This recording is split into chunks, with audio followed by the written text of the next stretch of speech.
We're back for more. Well, I do this. Fuck you.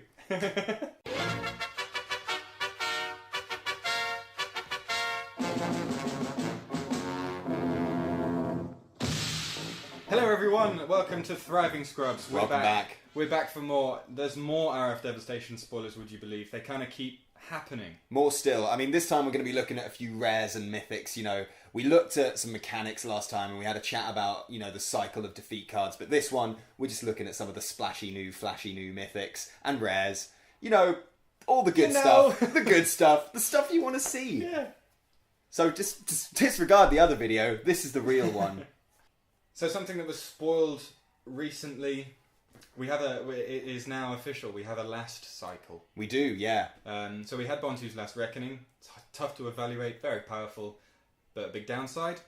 I don't know if the same can be said of this card. It's got a big downside, I'll give it that. It's got a big downside. Would you like to tell us what it is? Aketra's Last Mercy costs 1 and 2 white for a sorcery. Your life total becomes equal to your starting life total. Lands you control don't untap during your next untap step. Big I don't care. Yeah. I feel like this really isn't good. No, I mean, cards like this rarely are. In standard, yeah. At least. There's probably some sort of weird thing you can do with this in one of the older formats. You know, something to do with gaining life. I don't know off the top of my head exactly how this kind of mechanic works, whether you're technically gaining life or whether it just switches. No, I think you are gaining life with this kind of thing. But anyway, I mean... Even so, yeah. Gaining life isn't something that matters it very rarely matters in Magic. If it's attached to something like Blessed Alliance, then it's good. Or like a Jutai's Command or something. But as a card that solely does that, even if it gains you 19 life... The chances are that if you're on 1, 2, 3 or 4 life, your opponent's representing lethal.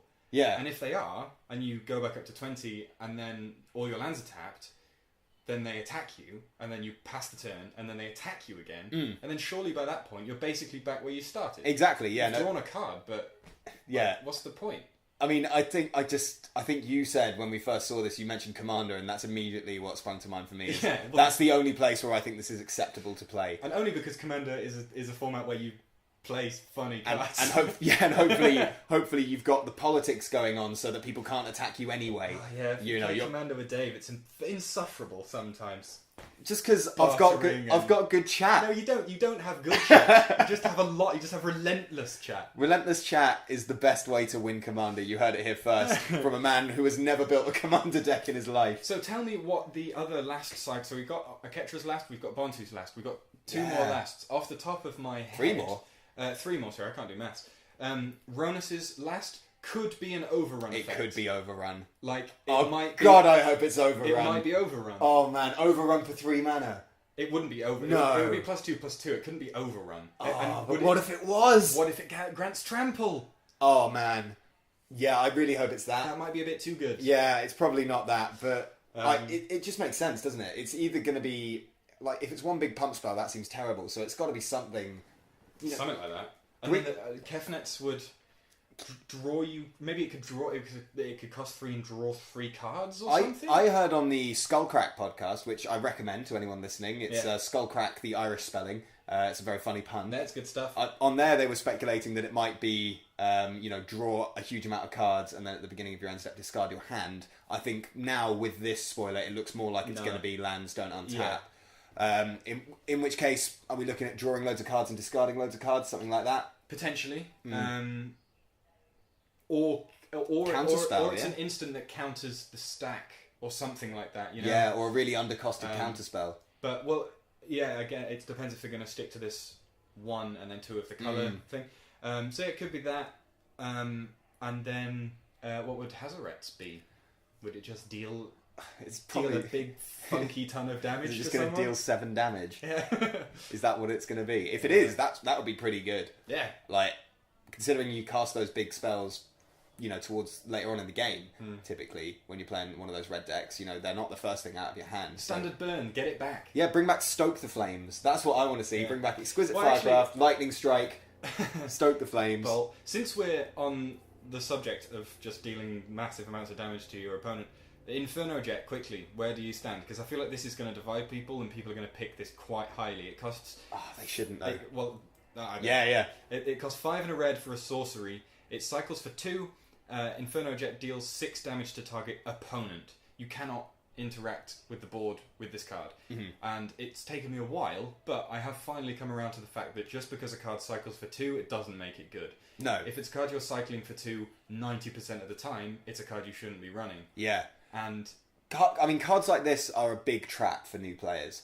Like you get Lava Axe, cards like that on paper, when you're learning the rules of Magic and you think, oh, my opponent has 20 life, this gets rid of 5 of it, that's a really good card. Yeah, I'm quarter of the way to winning the game. Yeah, I think I certainly felt that way about cards like that. I'm sure you did as well at some point. Oh, completely. Yeah. When you're starting Magic, you're making trades that make no sense. You don't understand what card advantage is. No, you've got no concept. Like a toddler. Yeah, it's just throwing spells around at random, attacking based on your whims, and not blocking because you don't want your creature to die.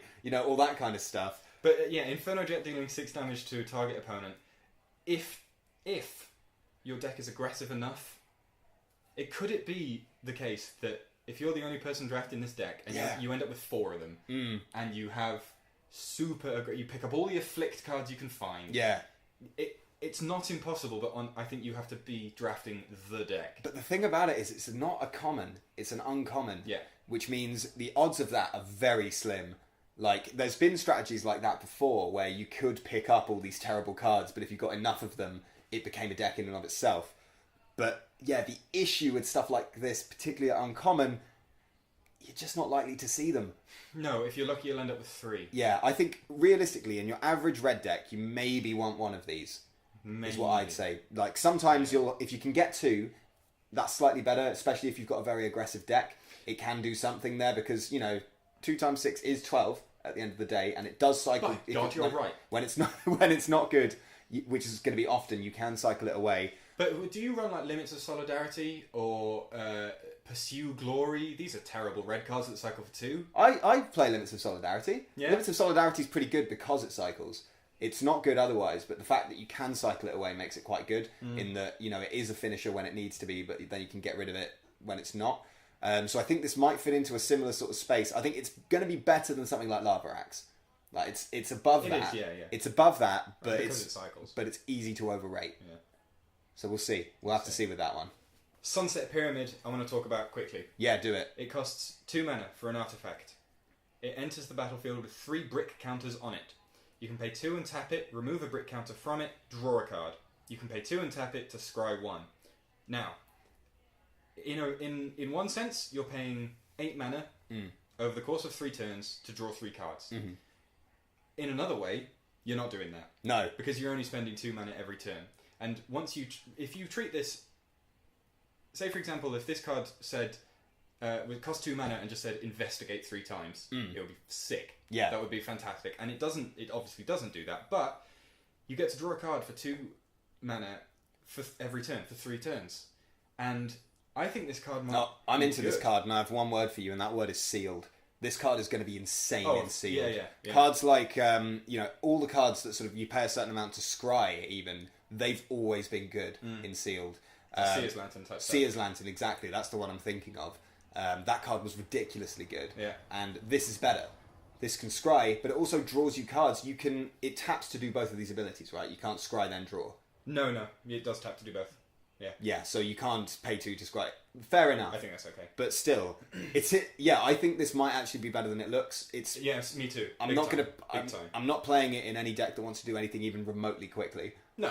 But also, this is the kind of card that I see and then my brain goes, yes, constructed, we can do it.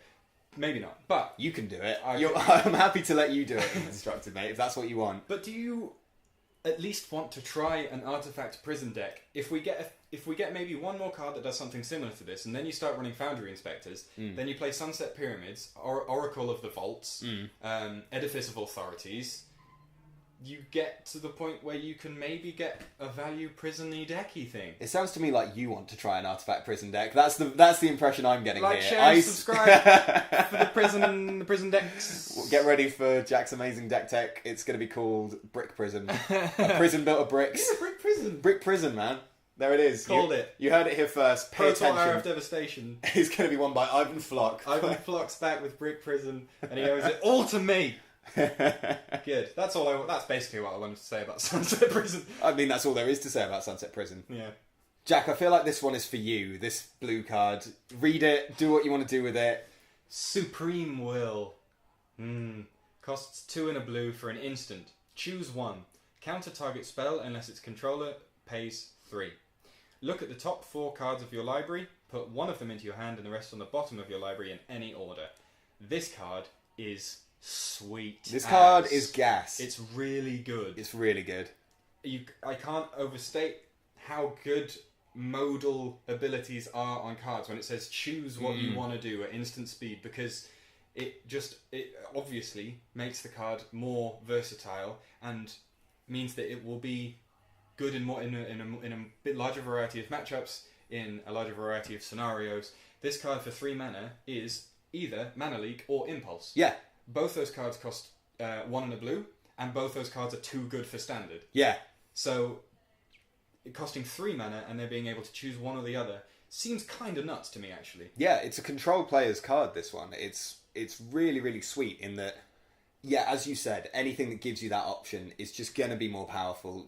That's always been the case. It's been the case with cycling. It's been the case with charms and all that sort of stuff. Yeah. It's the choice that makes the card, and both the effects on this are great. Both of them independently. If the card was just 2 and a blue, do either one of these, it would be a bit rubbish. Is the thing. Yeah, we've had cards that do that kind of thing, but better. Yeah. But having both on one card, one of the worst things that can... Well, not the worst things, but the worst things when you're playing control is if you lose. But if you're playing control and you leave all your mana up and your opponent doesn't do anything, then you're like, well, I got this counterspell and now...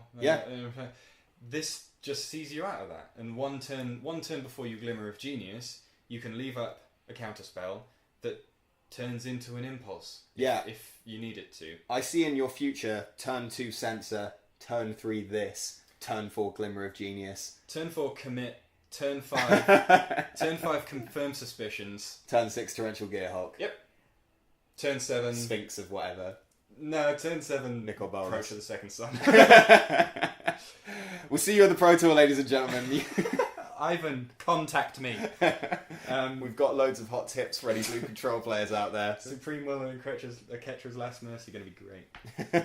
So I'm very excited that this card's being printed. You're probably not, because you'll be playing against it more than you'll be playing with it. Yeah, I just don't like playing blue and constructed. It's just like, I get it. I get why people do it, and I've played blue and constructed and been like, yeah, fine. It's not really my jam. No, you've got to lose all your humanity, because you can't have any sympathy for your opponent. I like all the other colours. Yeah. Like, I'd play all of them. I'd play 4 colour, no blue, if that was a deck. No problem. Just give me Siege Rhino, man. That, I think, fundamentally is the difference between us two. You're the kind of person who gets excited about this. I'm the kind of person who gets excited about shit like Siege Rhino. You get excited about Siege Rhino, and I get excited about Pearl Lake Ancient. Yeah, that's it. I got so excited about that card. It was around, but... Yeah. So yeah, Supreme Will's going to be great, and I'm going to be slamming 4 of them for a while until someone forces me not to, I think. Until it gets banned. Yeah. Ban Supreme Verdict. I think we'll be okay. What's it called, Supreme Verdict? Supreme Will. Not close. Supreme Verdict is very different. Supreme Verdict is a much better card, isn't it? Yes. Yeah, fair enough. Hour of Revelation. Oh, this card's sick. I'm very excited about this card. It's immediately reminiscent of Planar Cleansing. It certainly is. Which Ivan Flock did play, I believe, in his Pro Tour M15 winning deck, which is my favourite Pro Tour. Yeah. Because of obvious reasons. Because that deck's obnoxious and you like playing obnoxious decks, so yeah. Hour of Revelation costs 3 and 3 white for a sorcery. Destroy all non-land permanents.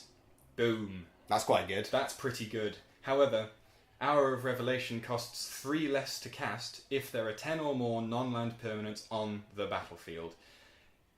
If you ever get to cast this for 3 mana, that's completely insane. I think that'll happen more often than I immediately thought it would, because when you think about it, 10 permanents, that's just 5 on each side.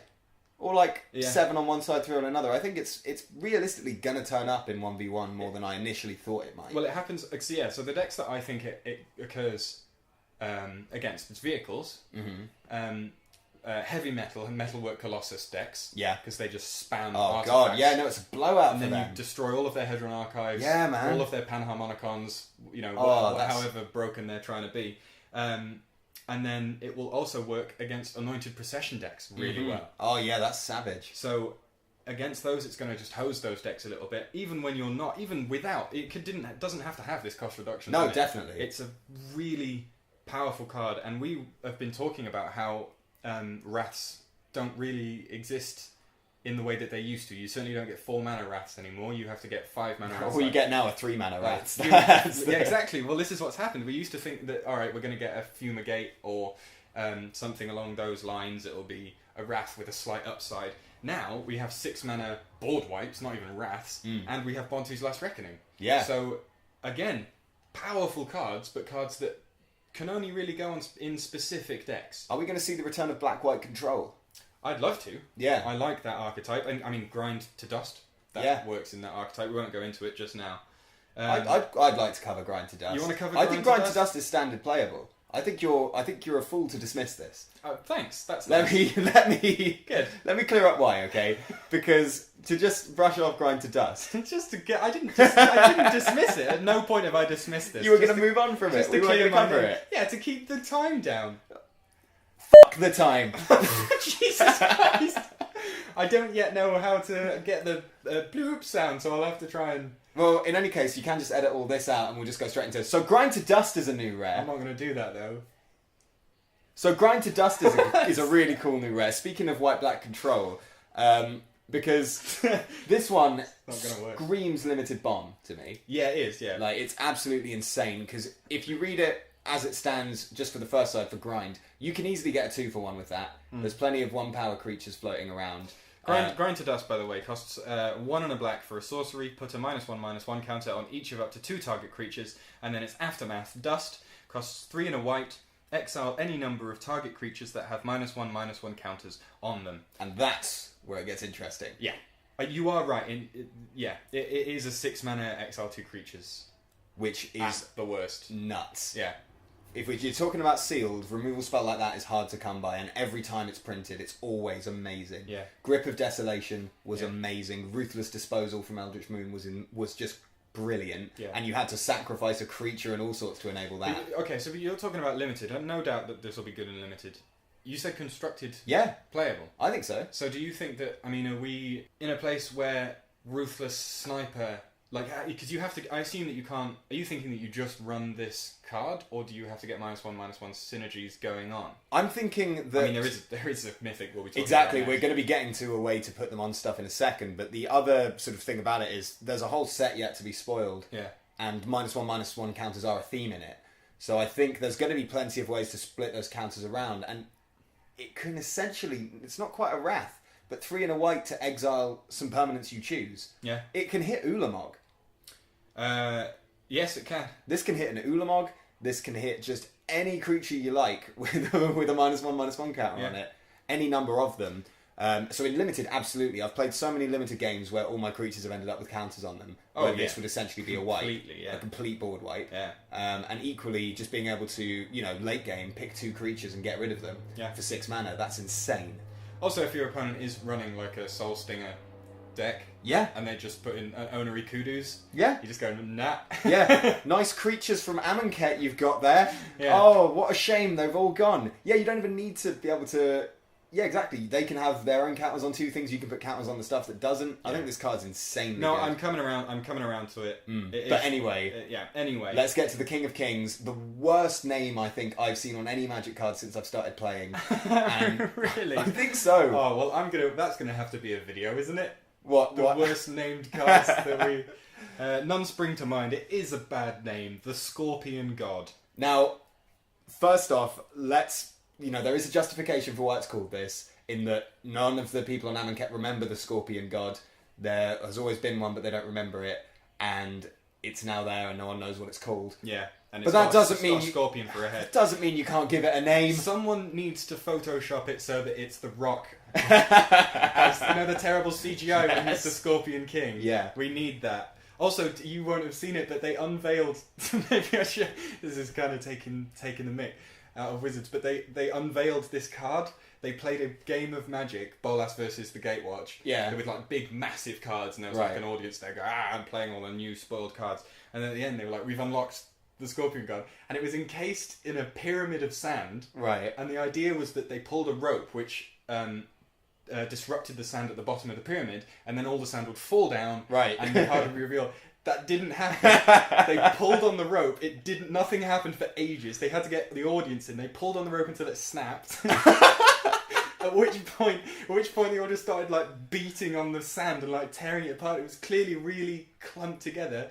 It took them about 5 minutes. No. And then when they got it down, it only revealed the name Scorpion God, and there was this big pile of sand, so they had to clear that. It was fantastic. It was so classic. That's Wizards of the Coast coverage in a nutshell. It was fantastic. I loved it.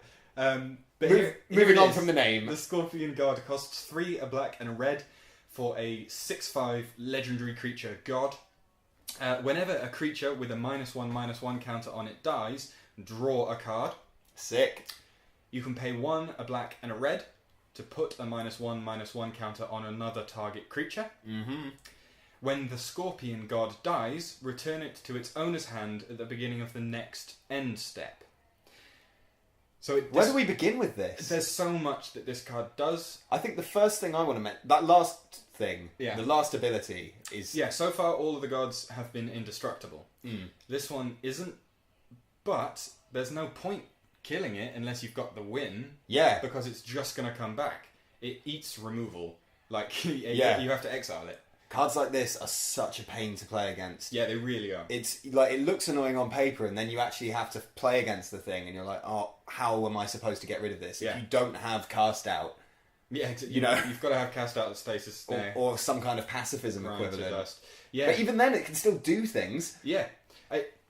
That as a static effect, you pay 5 mana to play this. Next turn you've got 6 mana. You can activate it twice, or you can play any number of cards from your hand. Mm. This as a static device, it reminds me of something like, I mean, it obviously not quite the same as this, but similar to Olivia Voldaren in that she can just sit there and just ping, ping, ping, ping, or Pia and Kiran Nala, or Pia Nala. Yeah. Like anytime a card has a static ability that just damages creatures. Yeah.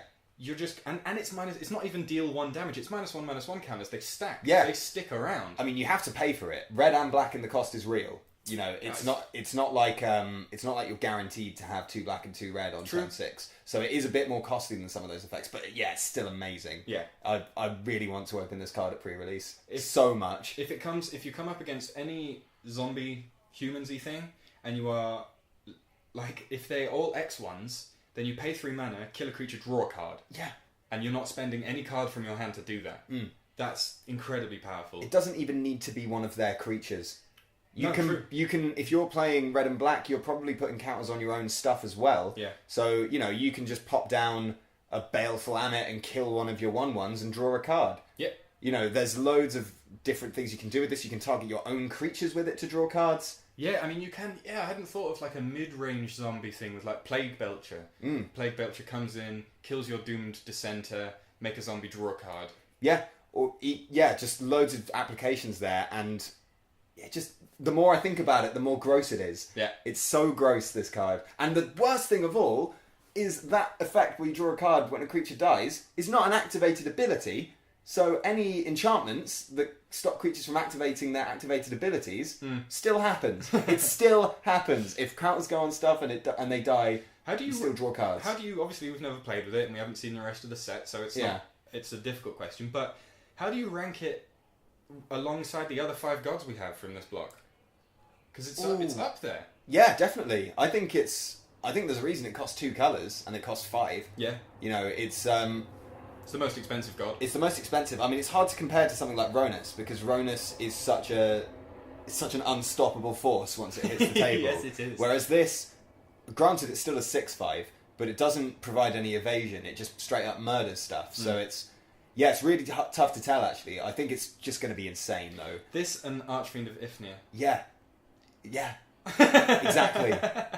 This and Ruthless Sniper, anything that puts counters on, I don't even care. Scarab Feast, whatever.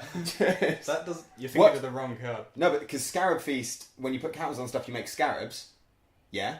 This guy puts counters on You're things. thinking of Nest of Scarabs. I'm thinking of Nest of Scarabs. Scarab Feast wouldn't do anything. Scarab Feast is irrelevant to this conversation, but Nest of Scarabs, you start putting counters on stuff, you start making scarabs, you start putting counters on scarabs, killing scarabs, drawing cards. It's ridiculous. Do you think... I mean, there must be an infinite combo here. The way that you just outlined it. Maybe. Maybe? You can certainly draw a lot of cards with it. With Hepatra? Possibly, yeah. I'd have to reread Hepatra. Anyway... Thank you for watching, everyone. Let us know what you think in the comments. Obviously, there's some spoilers we didn't even cover in this video. If you want to shout out to any of them, feel free. Yeah. And if you have, I think we should hold a little competition here. If you want to name this scorpion god... Okay, yeah, I'm into this. Best name gets a shout out in the next video. Yeah, best name gets a shout out in the video. That's a really good idea. I like that. Yeah, give the scorpion god a name in the comments below. Best one wins our adoration. Yes. Follow us on Twitter. We're at Thriving Scrubs and we're sometimes quite funny. Subscribing to the channel is a big help to us. Yeah. It means more people will see the videos. We get so excited. We get more excited than people should. More excited than people who have been doing YouTube for a while would. But for us, it means everything. So thank you to everyone who has subscribed. And we will see you next time for more spoilers and for more magic stuff. All sorts, all the magic, all the time. Good luck, have fun wherever you are. Goodbye. Goodbye.